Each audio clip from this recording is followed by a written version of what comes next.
नमस्कार, उत्तराखंड की खबरों में मैं हूं मनोज मानस। खबरों का रुख करेंगे उससे पहले देख लेते हैं इस वक्त की अहम हेडलाइंस। खटीमा गोलीकांड की बरसी पर सीएम धामी ने शहीदों को दी श्रद्धांजलि। उनके आश्रितों तथा राज्य आंदोलनकारियों को किया सम्मानित। 93 राज्य आंदोलनकारियों को दी गई सरकारी नौकरी। प्रदेश में मंत्रिमंडल विस्तार को लेकर चर्चा थे। सीएम धामी के साथ कई विधायकों ने ली की मीटिंग। जल्द भरे जा सकते हैं कैबिनेट के रिक्त पद। 5 सितंबर तक चारधाम यात्रा पर रोक। प्रदेश में लगातार बारिश के चलते लगी रोक। मौसम विभाग का अलर्ट जारी होने के बाद लिया गया फैसला। प्रदेश में अगले 24 घंटों के लिए रेड अलर्ट जारी। बहुत भारी से अत्यधिक भारी बारिश का अलर्ट। कल दोपहर 1:42 से मिनट तक ये रेड अलर्ट जारी रहेगा। पीएम मोदी की माता पर टिप्पणी का मामला। कांग्रेस की चुप्पी पर भाजपा का तीखा सवाल। भाजपा करेगी कांग्रेस कार्यालय का घेराव। अनिल पाठक ने कहा मौन स्वीकृति बर्दाश्त नहीं की जाएगी। और बद्रीनाथ में वामड़ी गांव में मानंदा देवी उत्सव की धूम। ध्यानियों ने मानंदा को भेंट की स्वर्ण नथ व चांदी की पायल। के न्यूज़, खबरों का सारथी। और अब खबरें विस्तार से। देहरादून से अहम खबर। अगले 24 घंटों के लिए रेड अलर्ट जारी किया गया। बहुत भारी से अत्यधिक भारी बारिश का अलर्ट जारी किया गया है। बागेश्वर, चंपावत, देहरादून, हरिद्वार में रेड अलर्ट जारी किया गया है। नैनीताल, पौड़ी, गढ़वाल, टिहरी गढ़वाल रेड अलर्ट यहां पर भी जारी किया गया। बिजली के साथ तूफान और अत्यधिक तीव्र वर्षा का अलर्ट जारी किया गया है। उधम सिंह नगर के अलग अलग स्थानों के लिए ये रेड अलर्ट जारी किया गया है। मसूरी, ऋषिकेश, काशीपुर, कपकोट में रेड अलर्ट जारी है। लक्सर, रुड़की, लोहाघाट, चक्राता में भी रेड अलर्ट जारी किया गया है। बिजली के साथ तूफान आने और अत्यधिक तीव्र वर्षा का अलर्ट जारी किया गया है।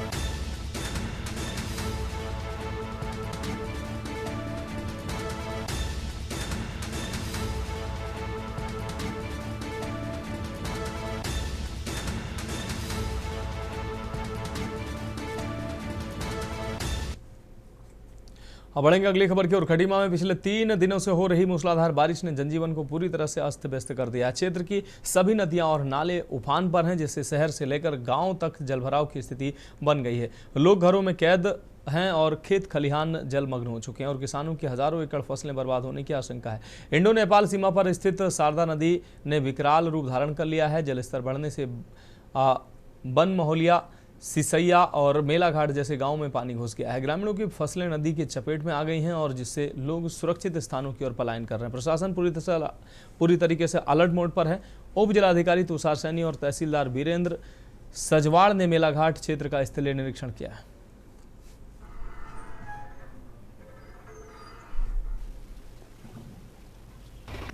मैं लगातार बारिश को देखते हुए सुबह 7 बजे से लेकर प्रशासन को खबर दे दिया था। प्रशासन से सारे लोग आए पड़े थे।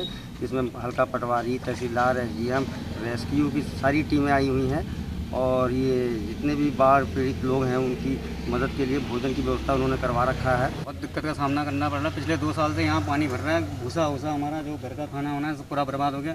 किसी ने हमारे मेलाघाट पुलिया है, बहुत पुरानी पुलिया है, उसमें किसी ने अतिक्रमण कर लिया है। पहले 2 साल से यहाँ पानी नहीं अटकता था। जब से उन्होंने अतिक्रमण किया तब से यहाँ पानी अटक रहा है। सिसैया ग्राम सभा के मेलाघाट और बनमोहलिया में जो शारदा नहर चलती है उसके बगल से, तो शारदा नहर का पानी गांव में घुसाया है। कुछ नालों का पानी गांव में घुसाया है, जिससे किसानों की फसल को भारी नुकसान हो गया है और कई लोगों के घरों के अंदर पानी घुस गया है, जिससे उनका जो प्रतिवर्ष का जो राशन होता है वो राशन वगैरह खराब हो गया। तो अभी तहसील प्रशासन को भी हमने सुबह इसकी सूचना कही थी। बढ़ेंगे अगली खबर की ओर। हल्द्वानी और आसपास के क्षेत्रों में मौसम विभाग द्वारा जारी रेड अलर्ट के बाद देर रात से लगातार बारिश हो रही है। देवखड़ी, कलसिया और रक्सिया नाले उफान पर हैं, जिससे शहर के कई हिस्सों में जलभराव की स्थिति बन गई है। प्रशासन ने स्थिति की गंभीरता को देखते हुए SDM Rahul Shah, city magistrate Gopal Chauhan, तहसीलदार मनीषा बिष्ट और नगर निगम के सहायक आयुक्त गणेश भट्ट समेत पूरी टीम को निरीक्षण में लगाया गया है। अधिकारी नालों के किनारे जाकर स्थानीय लोगों से सावधानी बरतने और अनावश्यक रूप से घरों से बाहर न निकलने की अपील कर रहे हैं। गौला बैराज का जलस्तर भी बढ़ा हुआ है और देवखड़ी व सूर्या नाले के पास पानी अधिक आने के कारण यातायात रोक दिया गया है। प्रशासन ने सभी विभागों को 24 घंटे अलर्ट पर रहने के निर्देश दिए हैं ताकि किसी भी आपात स्थिति से निपटा जा सके। आज भारी बारिश होने की संभावना है। सभी लोग सतर्क रहें और किसी भी समस्या के लिए कंट्रोल रूम एवं नगर निगम में संपर्क करें।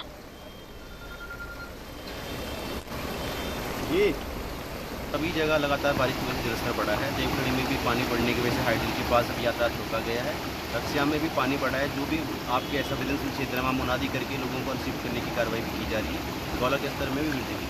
सर बात कुछ और गलिया नंदौर उधर की जगह नंदौर नदी में जलस्तर बढ़ा है, लेकिन वो लगातार वहाँ पे 4 जेसीबी पोकलैंड मशीन सिंचाई विभाग की लगी हैं, 2 पोकलैंड ग्रिड को लगी हैं जो चैनलाइजेशन का काम कर रही है। तो किस तरह से अलर्ट रहने के निर्देश दिए गए हैं? अलर्ट में सभी संवेदनशील क्षेत्रों में लगातार मुनादी की जा रही है। जो भी ऐसे घर हैं जो संवेदनशील क्षेत्र में उनको खाली कराते हुए अन्य सुरक्षित स्थानों पर भेजा जा रहा है। चंपावत जिले में लगातार हो रही भारी बारिश के चलते सारदा नदी का जलस्तर खतरे के निशान के पार पहुंच गया है। बनवर्षा बैराज से करीब 1,73,000 क्यूसेक पानी छोड़े जाने के बाद तटवर्ती क्षेत्रों में बाढ़ का खतरा मंडराने लगा है। स्थिति की गंभीरता को देखते हुए भारत नेपाल सीमा पर स्थित सारदा बैराज पुल पर वाहनों की आवाजाही पूरी तरह से रोक दी गई है। प्रशासन ने सुरक्षा के मद्देनजर रेड अलर्ट जारी कर दिया है और स्थानीय लोगों से अपील की गई है कि वे नदी के आसपास न जाएं। सिंचाई विभाग और आपदा प्रबंधन टीमें लगातार हालात पर नजर बनाए हुए हैं।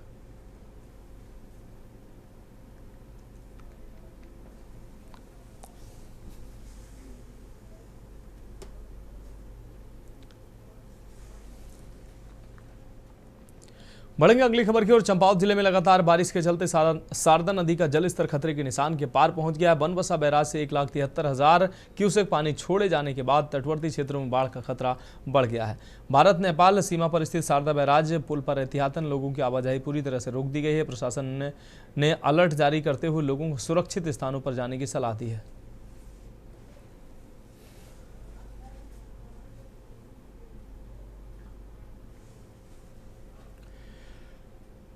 लक्सर में जिला प्रशासन ने संभावित भारी बारिश और बाढ़ की आशंकाओं को देखते हुए आपदा प्रबंधन की बैठक आयोजित की है। बैठक की अध्यक्षता एडीएम जितेंद्र नेगी और जिला आपदा प्रबंधन अधिकारी मीरा राजपूत ने की है। इसमें राजस्व, पुलिस, शिक्षा, चिकित्सा और बिजली विभाग सहित कई विभागों के अधिकारी शामिल हुए। बैठक में लक्सर और खानपुर क्षेत्र में आपात स्थिति से निपटने के लिए किए गए इंतजामों की समीक्षा की गई है। सभी विभागों को अलर्ट पर रहने और अपने अपने क्षेत्रों में संभावित खतरों के प्रति सतर्क रहने के निर्देश दिए गए हैं। प्रशासन ने आपदा प्रबंधन के लिए विस्तृत योजना तैयार की है, जिसमें विभागों की भूमिका और जिम्मेदारियां स्पष्ट रूप से तय की गई हैं। नियमित बैठकें और समीक्षाएं जारी रहेंगी ताकि किसी भी आपदा से प्रभावी ढंग से निपटा जा सके। अनिवार्य रूप से होनी चाहिए।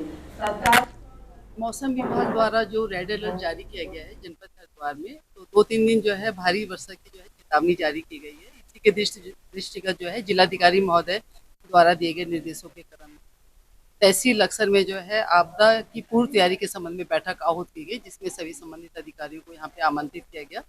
इसमें सभी अधिकारियों से ये पूछा गया है कि जो जहाँ पे अगर कहीं पे बाढ़ की स्थिति बनती है, जल भराव की स्थिति होती है या कोई आपदा की स्थिति होती है, तो उसमें हमें जो है क्विक रिस्पॉन्स करना है और हम अपनी पूर्व तैयारी जो है रखें पर्याप्त। और कहीं पे भी अगर कहीं पे लोगों को शिफ्ट करना पड़ जाए बाढ़ की स्थिति में, तो हमारे राहत केंद्रों की जो है स्थिति जो है वो बिल्कुल बेहतर रहे और वहाँ पे खान पान, बिजली, पानी और शौचालय इत्यादि आदि की जो है जो बेसिक नीड्स हैं वो वहाँ पे जो अच्छी तरीके से रहें। और अगर जो विभागीय परिसंपत्तियों की क्षति होती है कहीं पर या कोई डैमेजेस होता है या कोई नुकसान होता है व्यक्तिगत या सार्वजनिक संपत्ति का, तो उसकी तत्काल उसका क्षति का आंकलन करते हुए उसकी सूचना जो है आपदा कंट्रोल रूम को और तहसील कंट्रोल रूम को जो है अनिवार्य रूप से तत्काल उपलब्ध करा दी। उत्तराखंड के खटीमा में 1 सितंबर 1994 को हुए गोलीकांड की 31वीं वर्षी पर मुख्यमंत्री पुष्कर सिंह धामी ने शहीद स्मारक पहुंचकर आंदोलनकारियों को श्रद्धांजलि अर्पित की। उन्होंने शहीदों की प्रतिमा पर माल्यार्पण किया और उनके परिजनों को शॉल भेंट कर सम्मानित किया। मुख्यमंत्री ने श्रद्धांजलि सभा में कहा कि इस घटना ने उत्तराखंड राज्य आंदोलन को नई दिशा दी थी। उन्होंने 7 शहीदों भगवान सिंह सिरोला, प्रताप सिंह सलीम अहमद, गोपीचंद्र, धर्मानंद भट्ट, परमजीत सिंह और रामपाल के बलिदान को प्रेरणा का स्रोत बताते हुए उनके सपनों के अनुरूप समृद्ध उत्तराखंड के निर्माण की प्रतिबद्धता दोहराई। धामी ने कहा कि राज्य सरकार आंदोलनकारियों के कल्याण के लिए लगातार प्रयासरत है।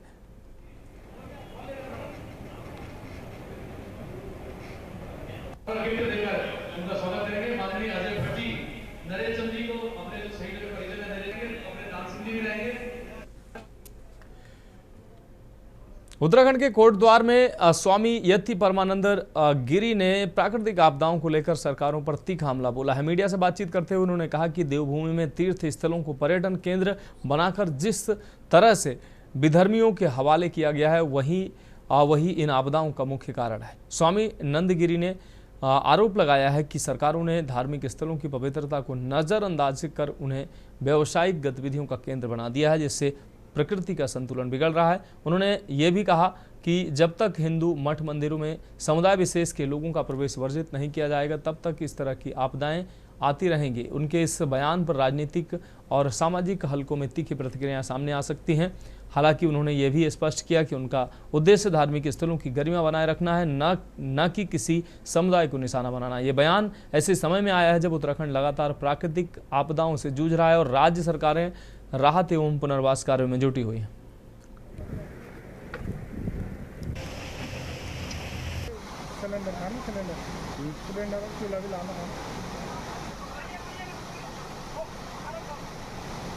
पूरी तरह से मानव जनित आपदा है और इसमें सरकार का भी उतना ही रोल है जितना एक आम मनुष्य का। हमारे जितने भी देव स्थल हैं, सबसे पहले तो वहाँ पर आज हमारी सरकारों ने विधर्मियों को बसा दिया है। देखिए, अगर किसी देव स्थल में जहाँ पर हमारी आध्यात्मिक ऊर्जा है, हमारे देवी देवता रहते हैं, वहाँ पर आप एक गौभक्षक को बसा दोगे, आप वहाँ पर मुसलमान जाके नमाज पढ़ेगा, तो इस तरह की आपदा तो आएंगी। और हमारी ये प्रकृति, हमारे देव स्थान, इनको पवित्र रहना चाहिए था, लेकिन ये पता नहीं कौन सा विकास कर रहे हैं।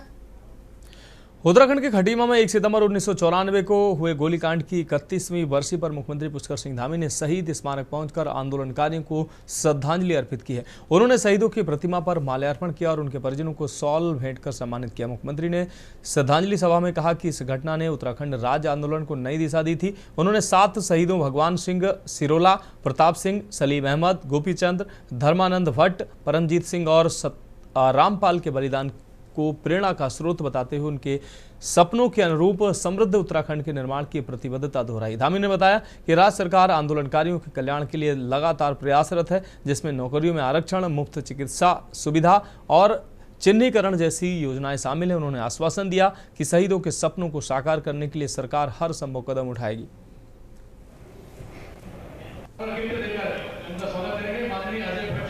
मुख्यमंत्री पुष्कर सिंह धामी यहाँ पहुंचे हुए हैं और यहाँ शहीदों को श्रद्धांजलि दी है कि किस तरीके से यहाँ गोलीकांड की बरसी है। क्या कुछ कहना है सर, किस तरीके से सर प्लीज अलग से नहीं, क्या कह रहे हो सर? गोलीकांड की बरसी आज में आ जाए, मैं सभी राज्य के हमारे बलिदानियों को, अमर शहीदों को नमन बैठिए नमन करता हूँ और उनको हम अपना आज श्रद्धांजलि अर्पित करते हैं और ये संकल्प लेते हैं कि हम उत्तराखंड राज्य स्थापना में जिन्होंने अपने प्राणों का बलिदान किया, उनके सपनों के अनुरूप उत्तराखंड राज्य के निर्माण को आगे बढ़ाएंगे और संकल्प लेकर उनके सपनों को पूरा करेंगे। बिल्कुल, मुख्यमंत्री जी मेरे साथ थे और यहाँ पर उन्होंने कहा कि शहीदों के सपनों को साकार किया जाएगा। स्वयं गुप्ता, न्यूज इंडिया, खटीमा। नए राज्य के रूप में गठन हुआ आदरणीय अटल बिहारी वाजपेयी जी की सरकार उस समय देश में थी और उनके हम सब के उत्तराखंड वासियों के अनुरोध को, आंदोलन को मानते हुए राज्य स्थापना हुई और आज हमारे प्रधानमंत्री आदरणीय श्री नरेंद्र मोदी जी अटल जी के बनाए हुए राज्य को संवारने के लिए हर संभव हमको सहयोग दे रहे हैं। हर संभव जो भी हम उनसे अनुरोध करते हैं हमको स्वीकृति मिलती है। हमारा प्रयास है कि उत्तराखंड राज्य के आंदोलनकारियों की भावना के अनुरूप, उनकी अपेक्षाओं के अनुरूप, उनके सपनों के अनुरूप उत्तराखंड राज्य का निर्माण करें। उत्तराखंड राज्य हमारा हिंदुस्तान का श्रेष्ठ राज्य बने, ये हमारा विकल्प रही संकल्प है। और प्रधानमंत्री जी ने बाबा केदार की भूमि से सभी उत्तराखंड वासियों को संबोधित करते हुए कहा था कि ये दशक उत्तराखंड का दशक होगा। इस दशक में उत्तराखंड अपनी बुलंदियों को छुएगा, शिखर तक पहुंचेगा, प्रगति के नए आयाम स्थापित करेगा। उसको बनाने के लिए हमको पूरे प्राणों प्रण से लगना है। इस समय में पूरे राज्य के अंदर रेड अलर्ट और ऑरेंज अलर्ट जारी है।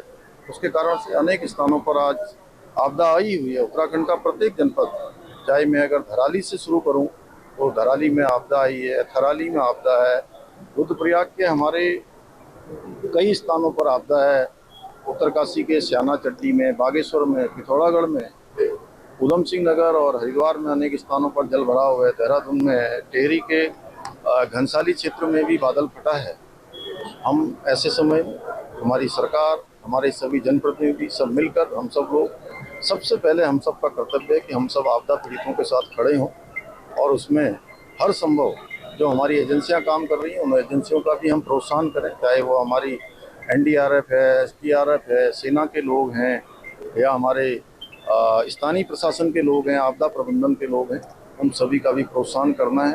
और हमारा प्रयास होगा कि एक एक आपदा पीड़ित को हर संभव सहायता पहुंचाएं, उनका पुनर्वास करें और जो राहत शिविरों में लोग रह रहे हैं उन सभी को अभी भोजन से लेकर कपड़े, दवाइयाँ, छोटे बच्चों के लिए दूध इत्यादि उन सभी की व्यवस्था भी सुनिश्चित की जा रही है। लगातार मैं स्वयं भी उसकी मॉनिटरिंग कर रहा हूँ, समीक्षा कर रहा हूँ और आज भी दिन भर भी अभी हम लोग यही इसी काम पे करने वाले हैं। आज खटीमा गोलीकांड की 31वीं वर्षगांठ है। उसमें जितने भी हमारे वीर शहीद हुए हैं उन सभी को मैं श्रद्धा सुमन अर्पित करती हूँ और मुख्यमंत्री जी का बहुत बहुत धन्यवाद करूँगी कि आज इतनी वर्षा के बावजूद हम वो यहाँ आए और उन्होंने अपना जो प्रण लिया था, आज मुख्यमंत्री बनने के बाद 5वीं बार वो यहाँ पर आए और इतनी वर्षा के बावजूद भी उन्होंने अपना कार्यक्रम स्थगित नहीं किया। और दूसरा जो उन्होंने टीन शीट की घोषणा करी थी, आज यहाँ होने की वजह से आप देख रहे हैं कि सभी लोग अच्छी तरीके से यहाँ कार्यक्रम को हम लोग आयोजित कर पाए और सभी लोगों ने यहाँ अपनी सहभागिता की। तो उत्तराखंड की खबरों में फिलहाल वक्त एक ब्रेक का, जल्द हाजिर होंगे। आप देख रहे हैं के न्यूज, खबरों का साथ। ब्रेक के बाद उत्तराखंड की खबरों में एक बार फिर से आपका स्वागत है। बढ़ेंगे अगली खबर की ओर। खबर बद्रीनाथ से है, जहां बद्रीपुरी बामड़ी गांव में मां नंदा देवी मंदिर में चल रहा 4 दिवसीय कुबेर नंदा देव महाअष्टमी उत्सव पूरे उत्साह और श्रद्धा के साथ मनाया जा रहा है। पर्वतीय परंपराओं से जुड़े इस उत्सव का तीसरा दिन विवाहित बेटियों, ध्यानियों को समर्पित रहा। महिला मंगल दल अध्यक्ष बीना पवार ने बताया कि पांडुकेश्वर बामड़ी क्षेत्र की 300 से अधिक महिलाओं ने सामूहिक रूप से मां नंदा को स्वर्ण, नथ व चांदी की पायल भेंट की है। यह आयोजन न केवल धार्मिक आस्था का प्रतीक है बल्कि सामाजिक एकता और सांस्कृतिक विरासत की जीवंत मिसाल भी है। कल महाअष्टमी के अंतिम दिन नंदा चौक में गाड़ू उत्सव का आयोजन होगा, जिसके बाद रात्रि में देव जागर, पारंपरिक दाकुड़ी, चौफला और सामूहिक लोक नृत्य के साथ मां नंदा की विदाई की रस्म पूरी की जाएगी। इसी के साथ यह 4 दिवसीय उत्सव संपन्न होगा।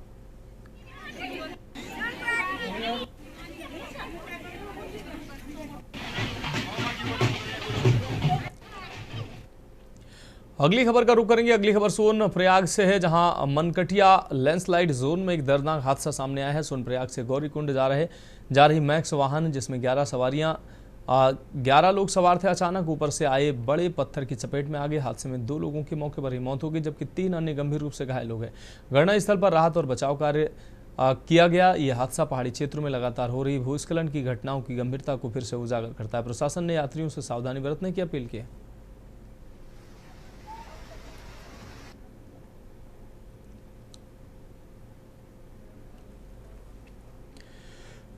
ऋषिकेश तहसील क्षेत्र की विस्थापित कॉलोनी में मानकों के उल्लंघन पर एमडीडीए ने बड़ी कार्रवाई करते हुए 11 बहुमंजिला इमारतों को सील कर दिया है। ये कार्रवाई एमडीडीए के उप सचिव योगेश मेहरा के निर्देश पर की गई है, जो लंबे समय से मिल रही शिकायतों के बाद अमल में लाई गई। उप सचिव ने स्पष्ट चेतावनी दी कि यदि सील तोड़ी गई तो या छेड़छाड़ की गई तो संबंधित बिल्डरों पर मुकदमा दर्ज कर इमारतों को नियम अनुसार ध्वस्त किया जाएगा।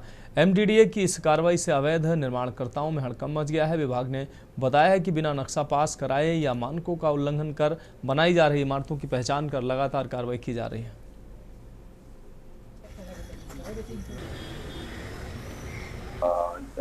ऋषिकेश क्षेत्रांतर्गत अवैध निर्माणों के क्रम में लगातार कार्रवाई की जा रही है और इसी क्रम में जिन भवनों में, खासतौर से जिन कमर्शियल बिल्डिंग्स में बिना किसी मानचित्र स्वीकृति के निर्माण कार्य हो रहा था या फिर उनको कार्य रोकने के आदेश के बावजूद भी उनके द्वारा कार्य किया जा रहा था या फिर मानक से इतर विचलन करके उनके द्वारा अवैध निर्माण किया जा रहा था, ऐसे सभी अवैध भवनों को, निर्माणों को चिन्हित किया जा रहा है। इसी कड़ी में आज 11 जो हमारी ऐसे भवन थे, अवैध निर्माण थे, उनको एमडीडीए की टीम के द्वारा सील किया गया है और इसके बाद भी यदि कोई अपना कार्रवाई जारी रखता है या सील को क्षतिग्रस्त करता है तो उसके खिलाफ नियमानुसार ध्वस्तीकरण की कार्रवाई भी अमल में लाई जाए। एक आख्या जो है वो एमडीडीए के जो क्षेत्रीय अभियंता हैं उनसे भी मंगवाई गई है और उनको 1 हफ्ते के भीतर एक रिपोर्ट फिनिश करके देने के लिए बोला गया है जिसमें सारा विवरण की पहले कौन कौन से भवन थे जो सील हुए थे और उनमें से कितने भवन ऐसे हैं जिनमें सीलिंग के बाद कोई कार्रवाई किया गया, वो ब्यौरा मांगा गया है और उसमें फिर आगे नियमानुसार उसमें भी कार्रवाई की जाएगी। बढ़ेंगे अगली खबर की ओर। देहरादून में भाजपा प्रदेश प्रवक्ता हनी पाठक ने कांग्रेस और जेडीएस पर तीखा हमला बोलते हुए कहा कि बिहार के दरभंगा में प्रधानमंत्री मोदी की दिवंगत माताजी के खिलाफ की गई अभद्र टिप्पणी पर दोनों दलों की चुप्पी मौन स्वीकृति के समान है। आरजेडी और कांग्रेस पर उन्होंने निशाना साधा। उन्होंने कहा कि इस गंभीर मामले पर प्रतिक्रिया न देना बेहद दुर्भाग्यपूर्ण है। हनी पाठक ने घोषणा की कि भाजपा संगठन कांग्रेस कार्यालय का घेराव करेगा और इस चुप्पी के खिलाफ विरोध दर्ज कराएगा। उन्होंने कहा कि गलत को गलत कहना जरूरी है और इस तरह की घटनाओं को नजरअंदाज करना देश की गरिमा के खिलाफ है। भाजपा ने साफ किया है कि राज्य भर में इस मुद्दे को लेकर आवाज उठाई जाएगी। देखिए, आज जो भारतीय जनता पार्टी संगठन कांग्रेस कार्यालय का घेराव करने जा रही है, उनका सवाल भारतीय जनता पार्टी का सिर्फ और सिर्फ एक है कि ये चुप्पी क्यों और इस तरीके की घटना का जवाब कब दिया जाएगा। बिहार के दरभंगा वाले जिले में जिस प्रकार से हमारे यशस्वी प्रधानमंत्री श्री नरेंद्र मोदी जी की स्वर्गीय माता जी को इस तरीके की गंदी गंदी गालियां दी गई और उस पर भी पूरा आरजेडी शांत बैठा है, मौन बैठा है, किसी भी प्रकार की वो प्रतिक्रिया नहीं दे रहे हैं। इससे ये व्यक्त होता है और ये सामने आता है तथ्य निकलकर कि वो जो मौन बैठे हैं, इससे उनकी मौन स्वीकृति का पूरी तरीके से पता चलता है और ये मौन स्वीकृति किसी भी प्रकार से पूरे राज्य में, पूरे भारतवर्ष में बर्दाश्त नहीं करी जाएगी। गलत को गलत और सही को सही आपको बोलना पड़ेगा, नहीं तो ये यूपी में जब चुनाव चल रहा था आप ये कह रहे थे लड़की हूँ लड़ सकती हूँ, लेकिन अब आपसे सबसे बड़ा सवाल ये है कि लड़की हूँ लड़ सकती हूँ मगर माँ के कहीं भी इज्जत की बात आए तो उस समय मैं पूरी फेविकोल की बोतल गटक सकती हूँ।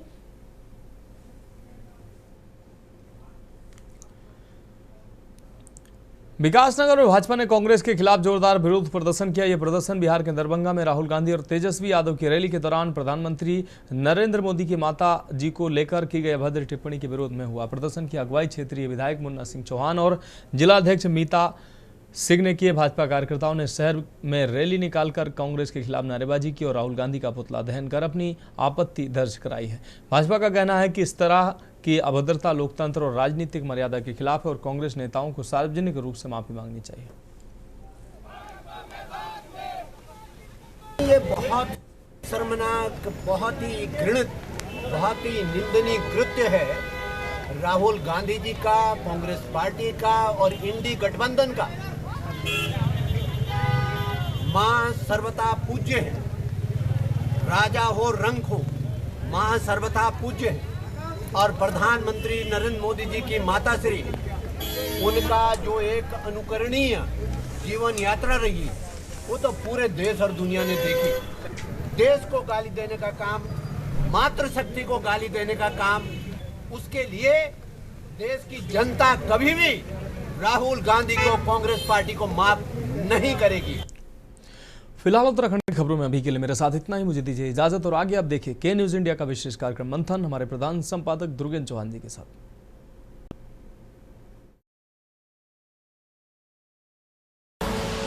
आप देख रहे हैं के न्यूज, खबरों का सार।